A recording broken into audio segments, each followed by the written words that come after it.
Welcome to Africa 54. Thank you for having me. You are a lawyer and a cybersecurity expert. There is a lot happening in the realm of AI or artificial intelligence, but there are people who are using it for good and people who are using it to do some bad things. Can AI be used to do bad things? Like all technologies, they are moral tools, and they are by themselves neither good nor bad. The goodness or the badness of the tool depends on the person who is employing it. And I would say that very often we see these tools being employed by the vast majority of people for good purposes, for entertainment and creation of content, education, communication, and various purposes. These platforms are deploying tools, artificial intelligence, machine learning, and other technologies to easily detect fake from real, whether it's in terms of videos, whether it's in terms of pictures, and it's in terms of just audio. But the reality is that the technology itself has developed faster than the tools to mitigate the risk.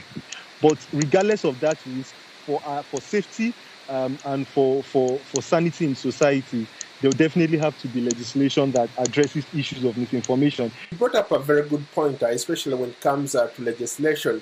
But how can some of these African governments legislate something that is still developing? Even here in the United States, in the UK where you live, people are not yet up to speed to be able to legislate or come up with legislation that sorts of puts guardrails around this new technology. Artificial intelligence is not like any other technology. Many of these technologies took their time to find scale.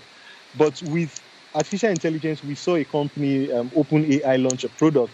They are a ChatGPT product that, according to reports, in 5 days, you had 100 million people already use the platform. So we are seeing artificial intelligence scale up unlike other technologies, right? So regulation must also be faster. But artificial intelligence has already become an integral part of our lives, and I don't think it's too early to have those conversations or even begin to have laws. And as the technologies evolve and we know about them better, we also set up laws to deal with other evolving risks.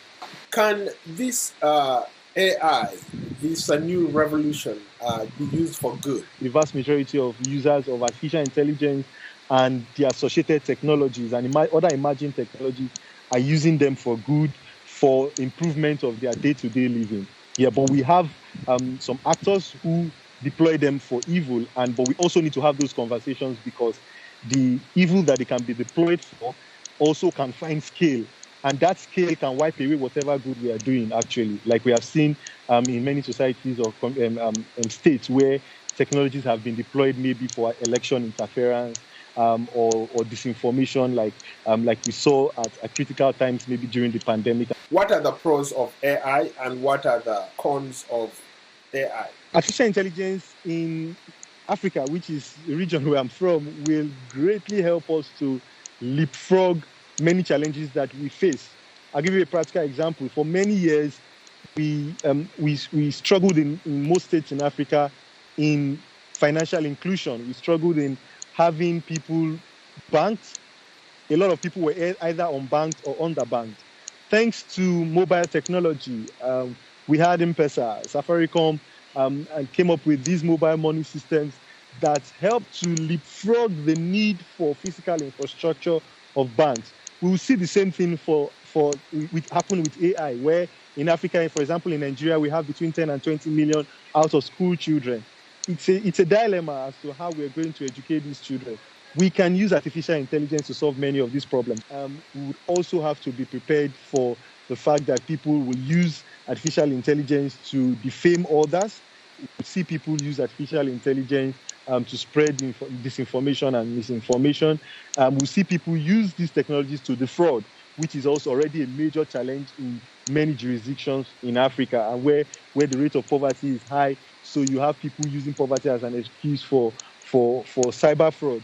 So we'll probably already see these people attempt to use artificial intelligence tools, AI tools, to carry out fraud.